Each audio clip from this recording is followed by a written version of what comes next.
basically do anything with synthetic RNA, DNA.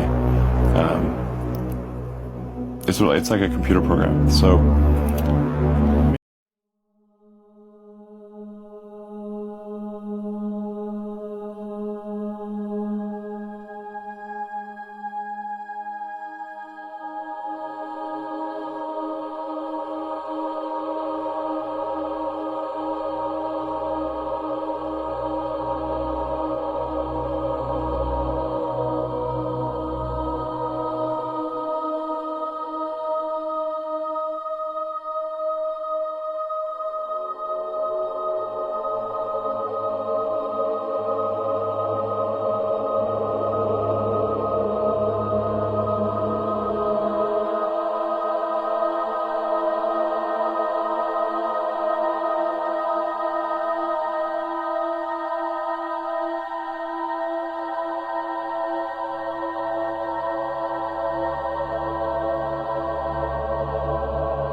basically do anything with synthetic RNA, DNA.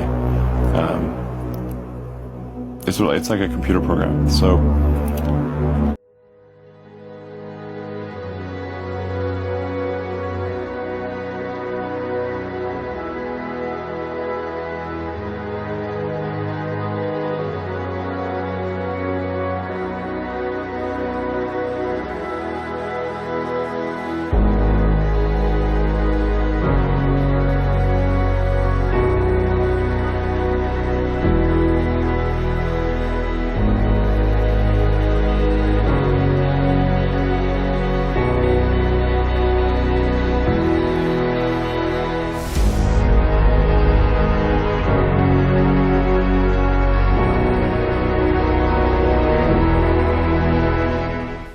basically do anything with synthetic RNA, DNA.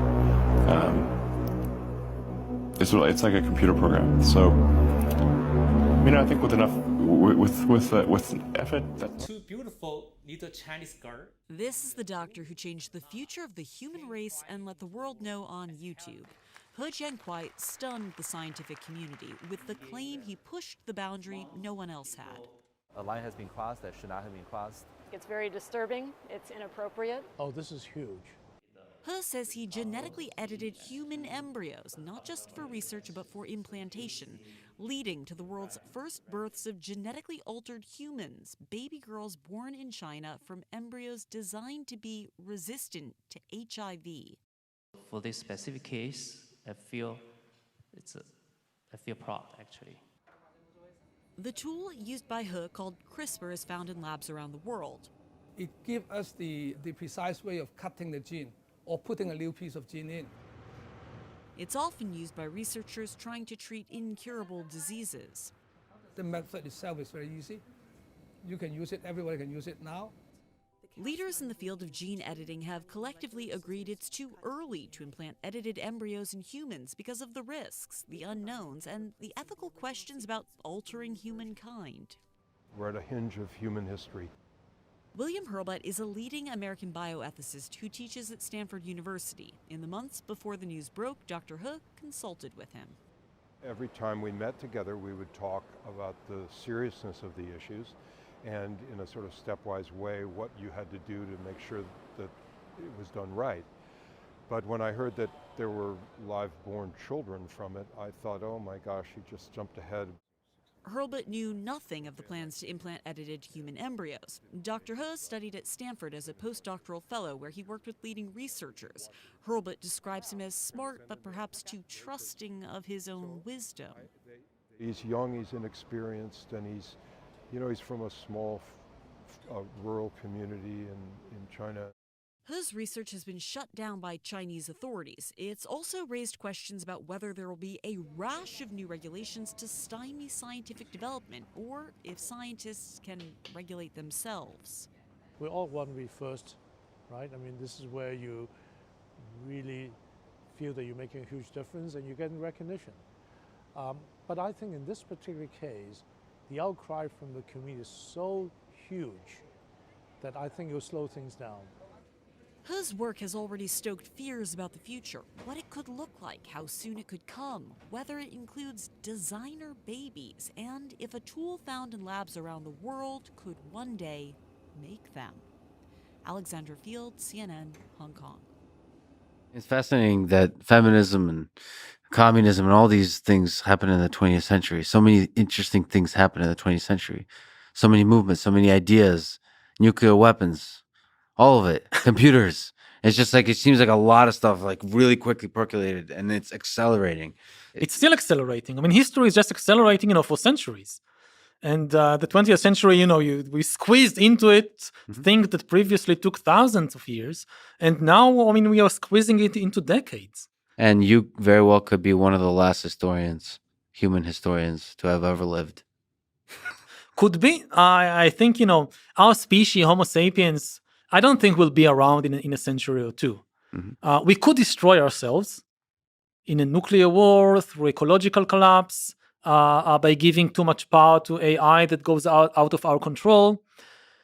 But if we survive, we'll probably have so much power that we will change ourselves using various technologies so that our descendants will no longer be Homo sapiens like us.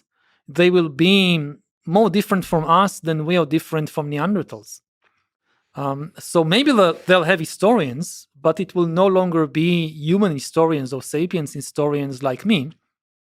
I think it's an extremely dangerous development, and the chances that this will go wrong, that people will use the new technologies trying to upgrade humans, but actually downgrading them, this is a very, very big danger.